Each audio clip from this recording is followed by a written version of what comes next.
Ann Meyer, and this is Once a Nurse.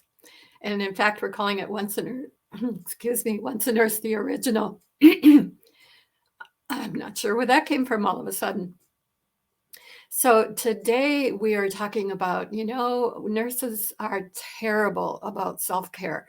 And so I really wanted to have a show that really addresses what are those things that show up in our lives that show us that we're having stress, that we are not paying attention to, and what we can do about them.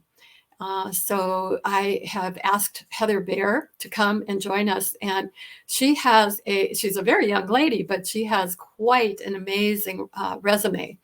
And so we're going to talk about self-care and what that looks like and what we can do about it. So I want to actually bring in Heather. Hi, welcome to Once a Nurse. Hello, thank you so much for having me. I appreciate it. Yeah.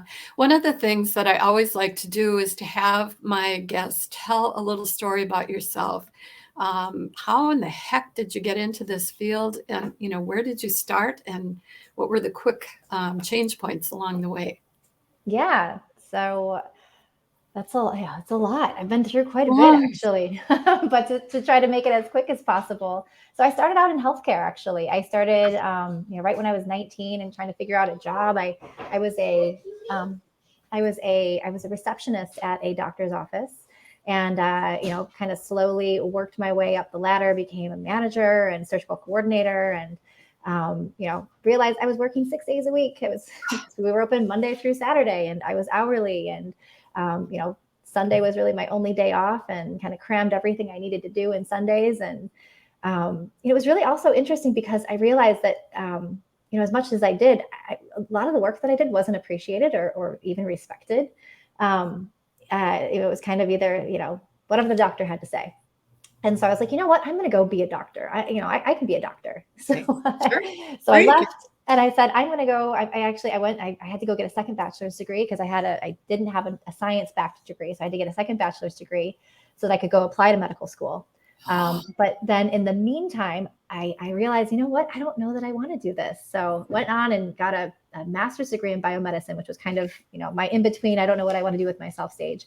And then went on to do integrative medicine because it was in that medical program that I Sure. realized no one's talking about how to keep yourself from getting sick. We're all talking about what happens when you are sick, but what about how do we keep ourselves well? And I got really interested in nutrition. And I got really interested in stress management and different types of protocols to keep people from getting to that point of needing to go and then take pharmaceuticals and be sick and unwell. And so found myself in a PhD program in mind body medicine, and that's really kind of been my focus. And from there, just working with nutrition, working with stress management to be able to ideally help people find balance, be able to support themselves so that they can take care of their stress, they can recognize when they're feeling unwell, and then coach them along the way to be able to do that.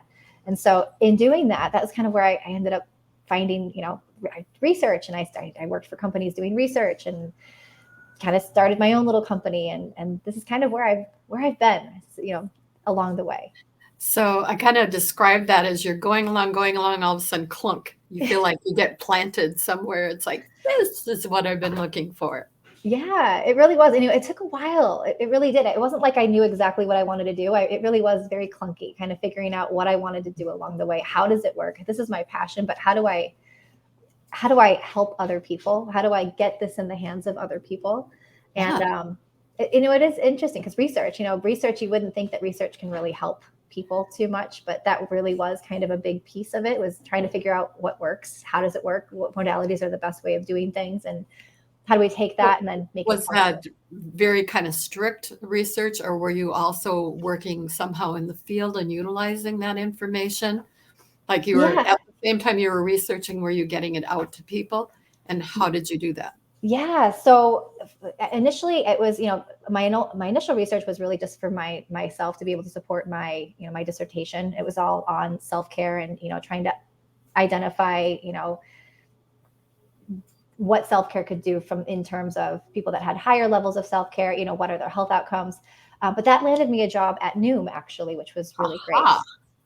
I So know Noom. I have been on Noom previously, I've lost 50 pounds in the last 2 years, and Amazing. working with an APRN who's helping me stay within those, guidelines, and I feel a lot different. Oh, that's great. Yeah. So there's a lot of the research that goes into that. A lot of the curriculum is built based on science-backed evidence. So, right. So science-backed evidence to not only teach people how to feed their bodies, and not necessarily feeding their emotions, but feeding their bodies. And but then also kind of that cognitive behavior therapy, so that you're doing it and you're training yourself how to, listen to Right. your body and listen intuitively to what you need. So yeah, a lot of the research that I What I did loved the was most that. about it was the feedback that somebody was getting back to me and saying, "Hey, you talked about this, how's that going?" And I'm like, "Oh, I forgot all about that." So knowing that I was going to be responsible to somebody who seemed to know me and care about me really made a big difference. For me, everything is relational. So I'm Mhm. thinking that's how you designed, or how the people who did design Noom, because that's how it feels. It feels very much like I'm important as a person. Very conversational, right? It almost is, even when you read the Yes. articles, it feels like you're having a conversation with someone that's kind of like, hey, did you know? Yeah, and it definitely is very intentionally built that way, to kind of feel more, more like a friend. Yeah. And it was great. It was wonderful. I had a great time there, and it was amazing being able to, do research and do exactly what I loved, and be paid for it, right? And then be able to see people, because being able to then work with participants that were, we had to do studies, we had to show that our results worked and be able to publish that in research, and being able to get that feedback directly from some of the users that were in our studies was great. It was a welcomed experience. So I want to get to talking about, you know, nurses are notoriously bad about recognizing their own stress or their own needs. They just keep pushing, pushing, pushing. We care for everybody else, but when somebody offers to help us, it's like, oh, I'm fine, doing great. Oh, it may be a bad day, week, month, year, but I'm really just fine. So, but before that, I wanted to you touched on briefly the research on what were the outcomes for the people who were doing a high level of self maintenance. If you could just, tell us, Yeah. why would I want to do this? It's like a lot of work. It's changing everything I've been doing before. Why would I want to do this? Right. So one of the main things, looking at epidemiological studies, we can basically follow people for prolonged periods of time, and we can see, what are you doing and how long did you live? Like, so what are you doing? How long did you live, and did you get sick along the way? Right. And so those are the three questions that we care about. And the questions that we can ask are, through surveys. And so just trying to figure out, what are you eating? How do you take care of your stress? Do you have good social support? Are you married? Do you have children? Do you go on vacation? Right. These different things that people do to enjoy their lives. And Yeah. all of that kind of is encompassing this idea of self-care, right, on different levels. Physical activity, mental well-being. What are you eating? How are you taking care of yourself mentally, emotionally, socially? And people that do all of those things and check all of those boxes, they tend to live longer. They tend to have less illness, even some of the chronic illnesses like cancer, diabetes, obesity, things like that we're plagued with. They also tend to report higher levels of happiness, quality of life, higher purpose in life. And it's really interesting because for a while it was linked to diet, right? Because the Seventh-day Adventists, these are people that, one of the biggest cohorts of people, they're actually in that blue zone. If you know what the blue zone is, Yes, the I people do. that live, Mhm. prolonged periods of time. And it's, you can look at this whole cohort. So Seventh-day Adventists are in this blue zone. And if you look at them, it's, a lot of it was attributed to diet, because they're vegetarians, for the most part. It's part of the religion.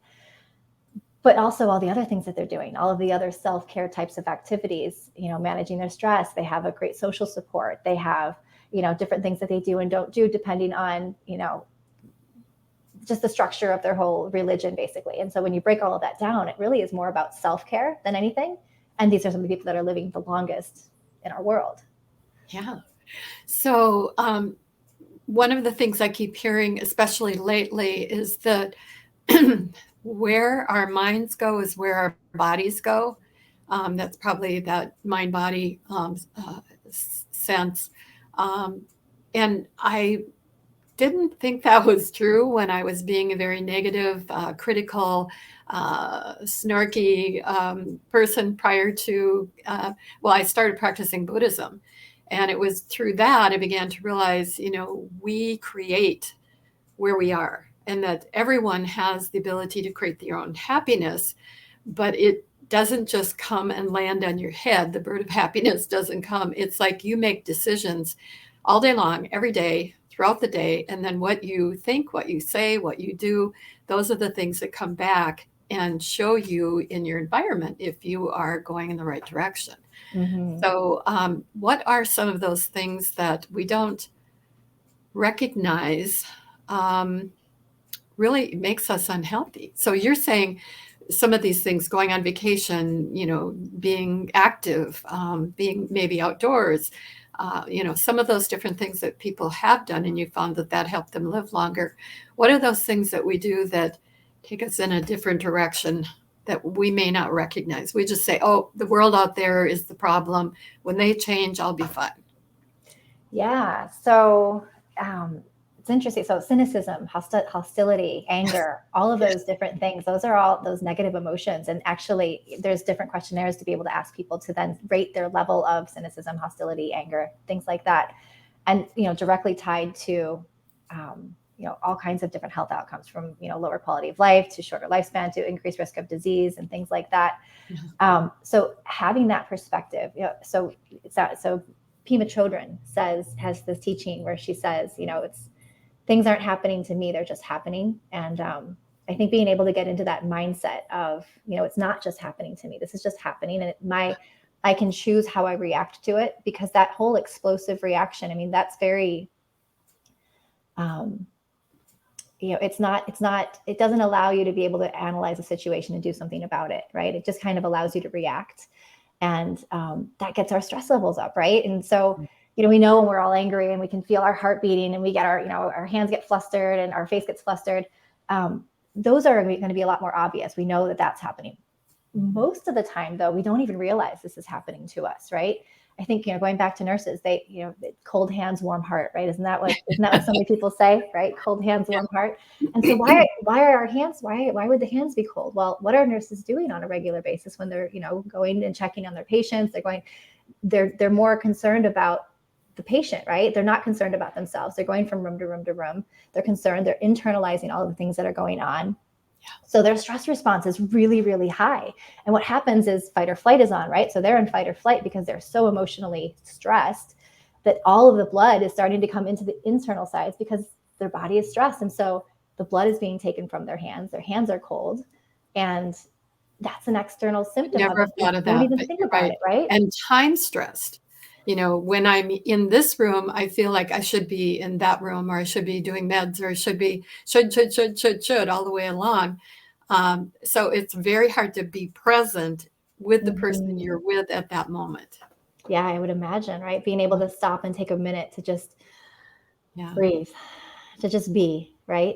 And I The think thing that we've been doing the most since birth, and we either don't think about it or we have no respect for it, and we don't do anything. So if I came into your, clinic, or I was going to be working with you, and I'm telling you the whole long list of how stressed I am, um, how would you address me? So most of the time people come in with a symptom. When they're coming to talk to me, it's because something's already happened. Okay.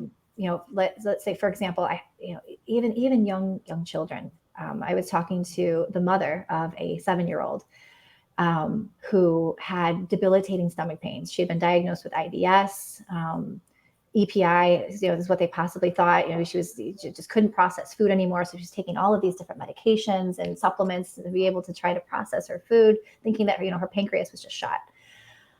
Well, they were working so hard to figure out what was wrong with her. Nobody asked how it was stressing her, right? And so this little girl had all of these.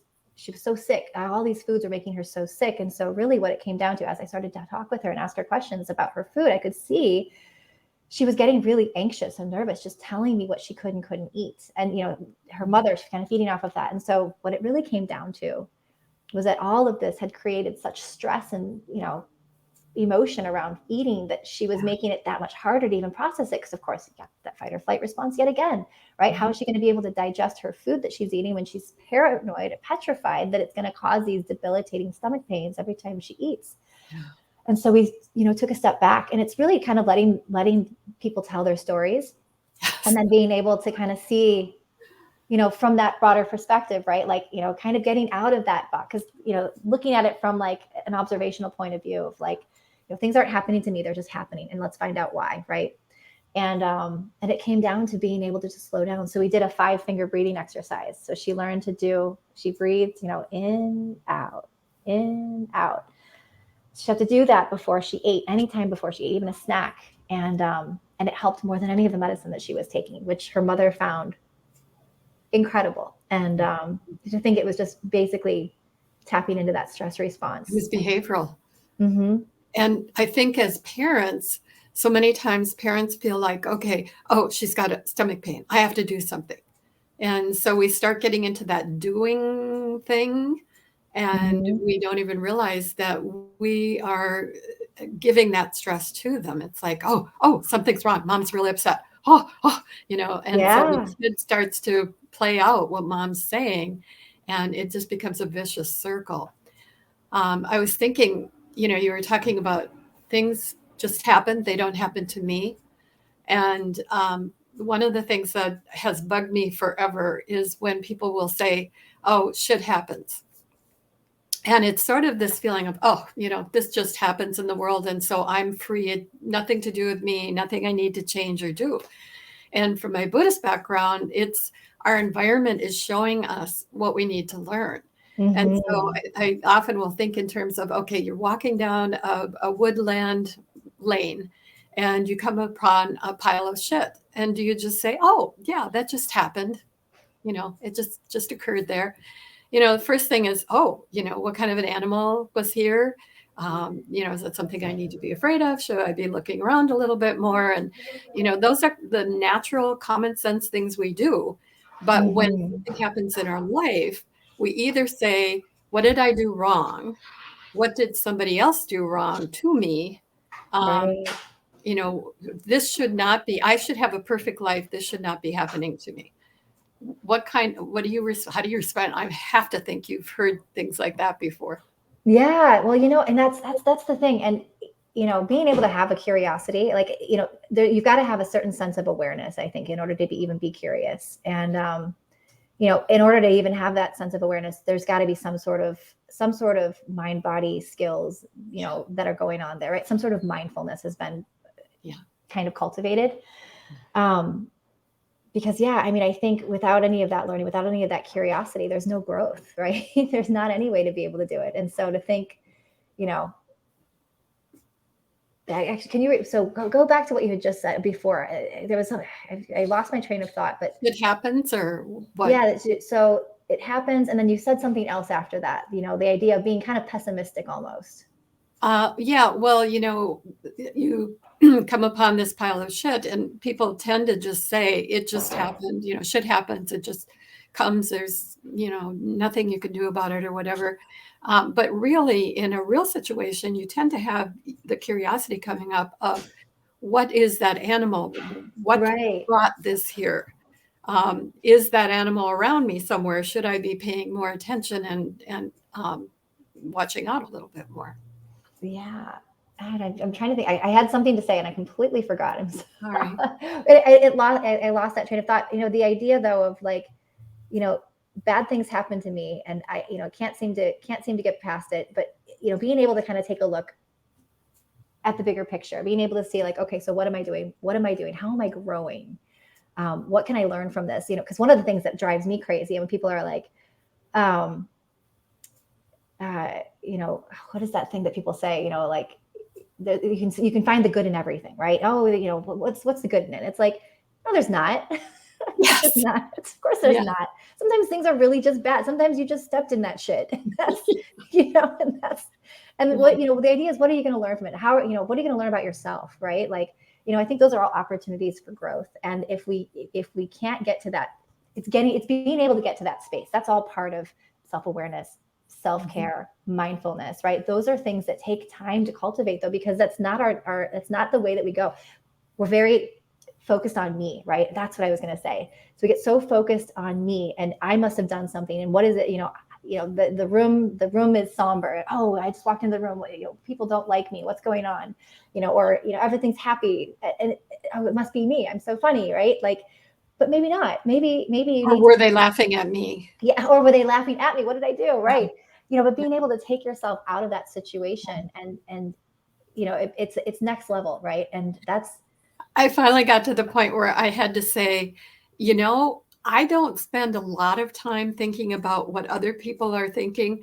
So they probably are not spending a lot of time thinking about me either. That, it's like, get over yourself. Just, be Yes. whatever is happening in the moment, and not trying to think through somebody else's head. I grew up in a family where I was so different. I was like the oddball out. And so I spent my whole growing up time trying to think through their brains, which wasn't natural for me. And so I was often coming up with wrong answers. But I think that if we can really go with our own gut feelings, our own sense of what makes sense, is real for us, and go with that, I think other people can accept us too. Because if we're not being who we are, they're looking at us and going, what's wrong with this picture?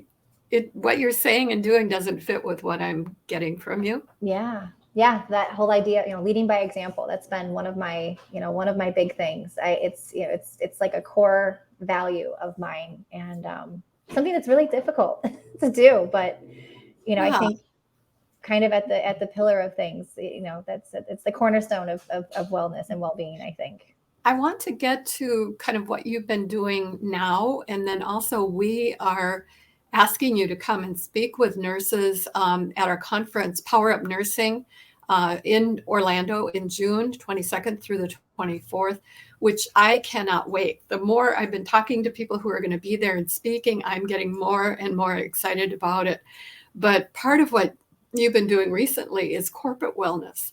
And Mm-hmm. what is less well than healthcare, corporate healthcare organizations, which is a large portion of why nurses are leaving, why doctors are leaving, why people in the healthcare system are doing things like committing suicide, because it's so toxic. So when Mm-hmm. you start to work with, I don't even know how you approach them. Do they approach you, or you approach them?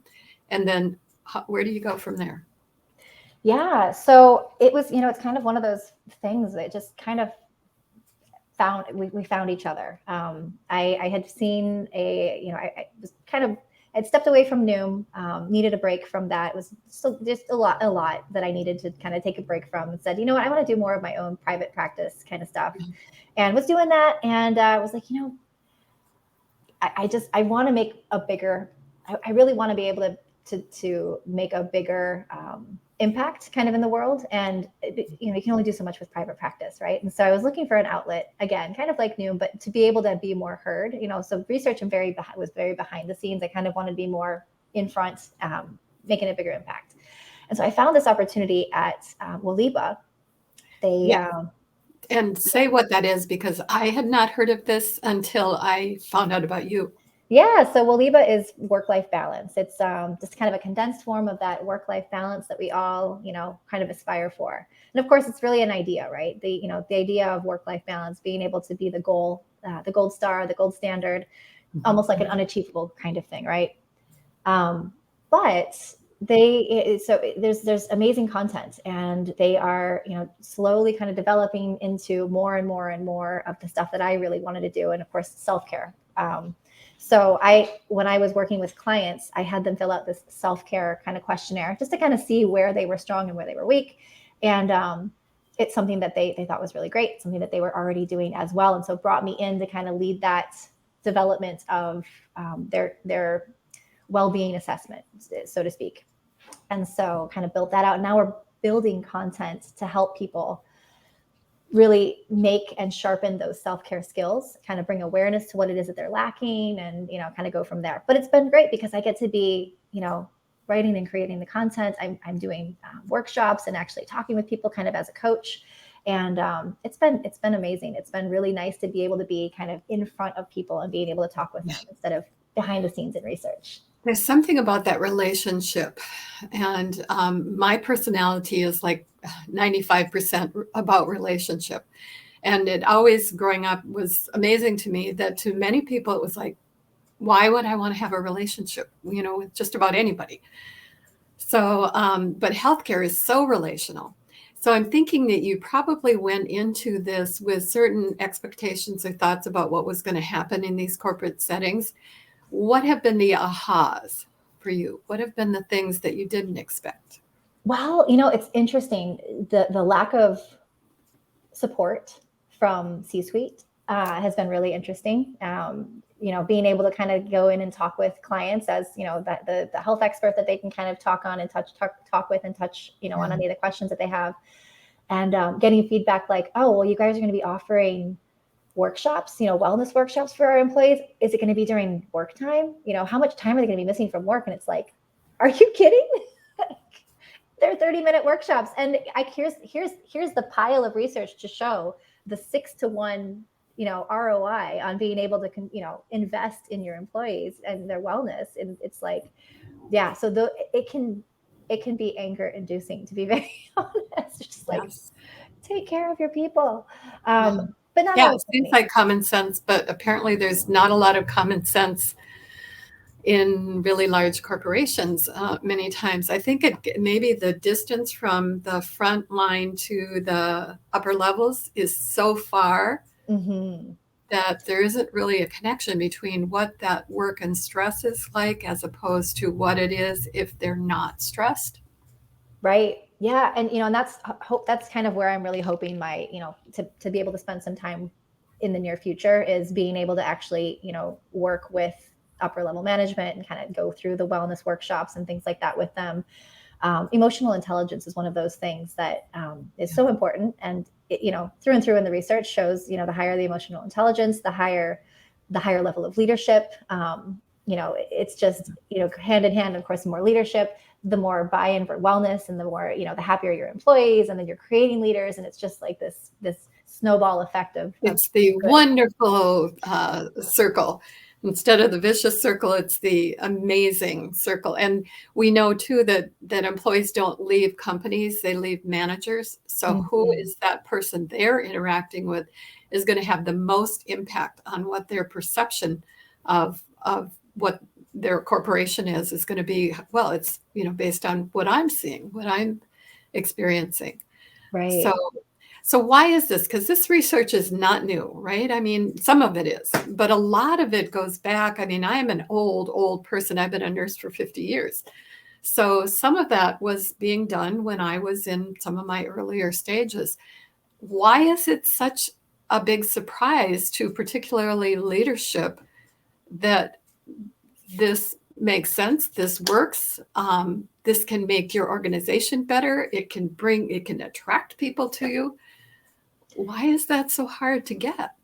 You know, it's a great question. I would imagine that it's probably similar reasons that we don't practice in our own wellness, right? It's it's like it takes the time and thoughtful planning to be able to make it happen. I think, one of the biggest things, and this is what's so amazing with Waliba, is that we're getting the data. So employees come in and they take this initial health assessment, right? And we know where they're at, and then they go through so that human resources management can take a look and see where they are. So where are their employees? What is their well-being score? What is their corporate wellness score? As a company, knowing what your corporate wellness score is, and then being able to build on that.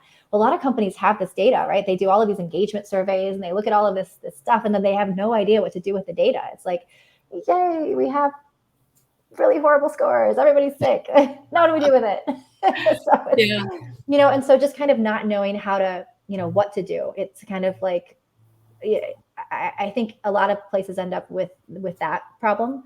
But then, in talking with being able to talk with leadership a lot of times, kind of about their own well-being and seeing, we've got all these great things. We've got all these programs. We've got meditation groups and this and that. And it's like, well, yeah, but my secretary puts on, as soon as I have an open block, I was going to go to meditation, and now I've got a meeting. It's like, so I can't, there's no way that I'd be able to, or I've got so many deadlines. And I think a lot of it needs to be, there's a learning curve that I think needs to happen. It's, how do you be able to prioritize your time so that what you're doing has the most impact, right? You don't need to do 20 busy tasks a day. What are those top 3 that are going to make the most impact?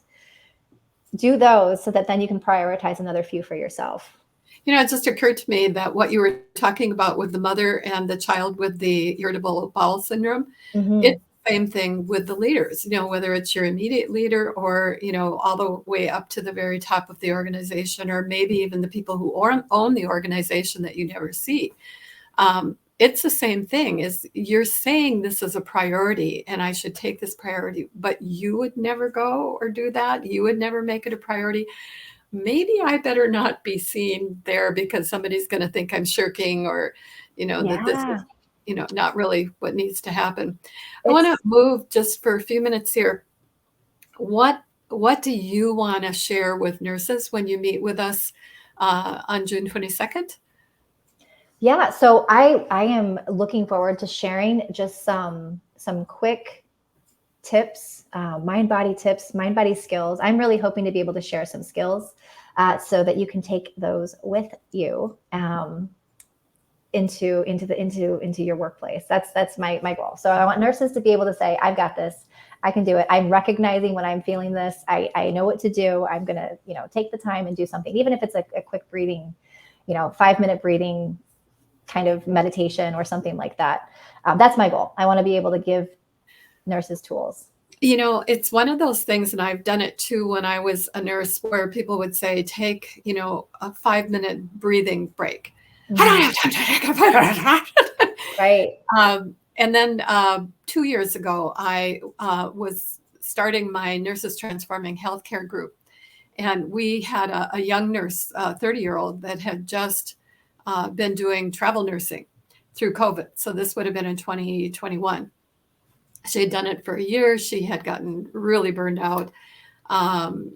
Took some time in Sonoma in some kind of a mind-body course, and realized that not only this could help when you are away from that stress, but when you're in the stress. And so she ended up being able to go back into the environment of being a travel nurse and teach the nurses she was working with, okay, we've got a code going on. We're all stressed.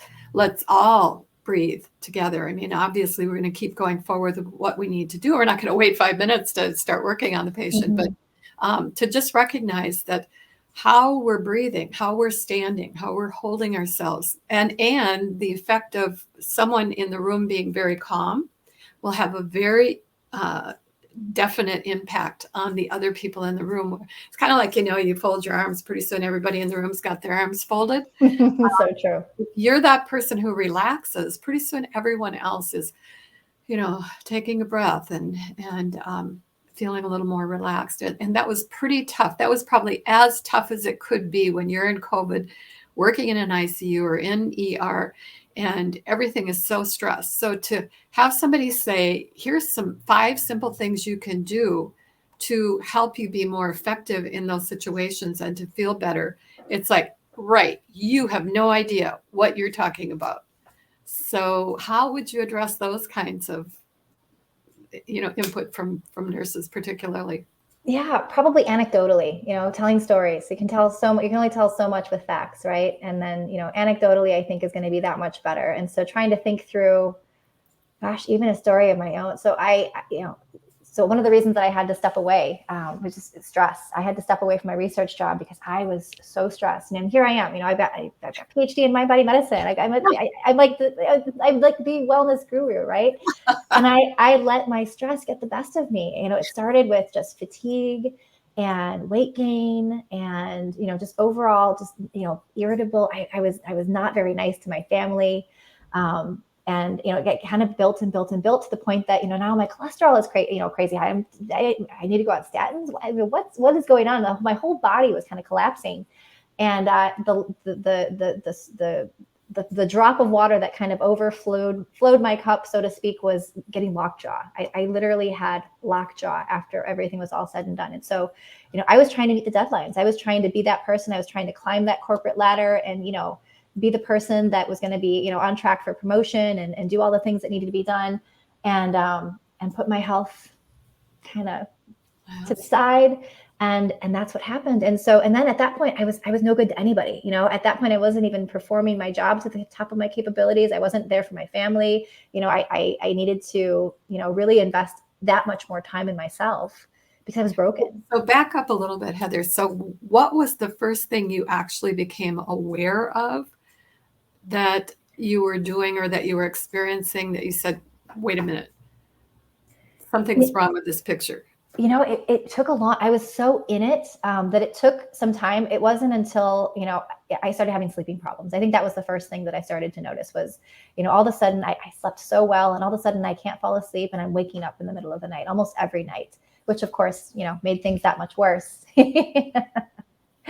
So yeah, so that was the first thing that I started to notice. And then just kind of being What on did you do edge. about it? What was the first thing you did Oh, you when you know, said, okay, this is me, I'm doing this, this is all the stuff I've been researching. yeah. What am I gonna So yeah, I started exercise. I prioritized getting to the gym. That was the first thing that I did, because I figured, you know what, I was not even in that mindset to be able to sit and meditate because I was still so agitated and angry that it was hard to even get to that space. Yeah, gotta sit here and just be quiet. Yeah, no, that wasn't going to Okay, work. 5 minutes. I've meditated.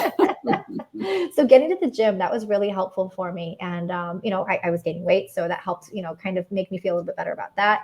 And that helped. It definitely did. But it took a while. I mean, I got to the point where, it was almost like adrenal fatigue had set in, and needed to do a complete, it's great being able to have the tools, but, I was able to recognize a lot of these and see it. I think that my family probably noticed. So I think if I'm really honest, my husband probably told me first, "Hey, I think you're a little stressed out." So, I probably heard it from him. And then once I started not sleeping through the night, it was like, okay, this is, Maybe he's got a point. yeah, Just exactly. maybe. Yeah. So one of the ways that stress would appear for me is pain. And I would get Hmm. a lot of pain. And I was born with birth defects. So pain was something I was kind of familiar with throughout my life. And I just sort of ignored it. I grew up in a family that said, we're strong. We don't deal with pain. We just keep going. If you can keep moving, you keep going. And I got to the point where the pain was so bad and I still wasn't dealing with it. And it suddenly dawned on me, okay, my body is talking to me. And if I don't listen, it's going to speak a little louder. And every time it gets louder, I'm not very happy about it. Hmm. And so that became something that I finally, when it would get through my consciousness, oh my gosh, I'm in pain. So that's important to me. That's something I need to listen to. And what am I going to do from here? I still struggle with that every day. Hmm. Yeah, I would imagine that that's got to be difficult, and probably not the most welcome symptom of stress, right? We need to end. I can't believe it. The time has gone by, but is there anything else that you want to share? Why do you think nurses should come to this conference? It's always like, oh, there's a lot of conferences. Which one should I go to? Oh, it's too late. I'm not going to go. So why should they go? What's going to be something that you're excited about being there for that they might? Yeah. So always there's always just so much opportunity to continue to grow your tool belt, or those skills to be able to put in your backpack, right? And I think this is just a great place to be able to learn a lot of those skills, be able to learn, and recognize some of the different things that can kind of creep up on you, right? Be able to build out that awareness, so that you can recognize when you need to be able to pay a little bit more attention to some of those symptoms, because not everybody has pain, right? Not everybody has pain as that initial symptom. Some people are just a little bit more irritable, like me, right? And my husband's telling me, but I'm not listening to him. And so, um, you know, education, knowledge is power. And I think being able to have that knowledge and be able to have those tools, make you that much, make you that much better of a nurse, make you that much better of a mother, a father, Yes. a And to friend, yourself. and to And yourself, right? you can like yourself better. Yeah. And of course, but of course, we don't think about ourselves first, right? We always think about the other people. And so, that all comes with a lot of that knowledge as power. Yes. Well, Dr. Heather Behr, this has been a wonderful opportunity to get to know you. I cannot wait to meet you in person. Likewise. And I'm really excited. I hope that you can share with other people you're interacting with. And then any nurses out there, if you're hearing this and this seems exciting to you and you want to come, bring a friend with you. Don't just go by yourself, bring a friend, bring a bunch of friends. We would love to have you come talk to us if, whatever is going on for you that you're not sure how this could work out for you, and we can see what can help for you. So thank you so much. And this has been Once a Nurse, the original. And I'm Leanne Meyer, and this has been my talk with Dr. Heather Behr.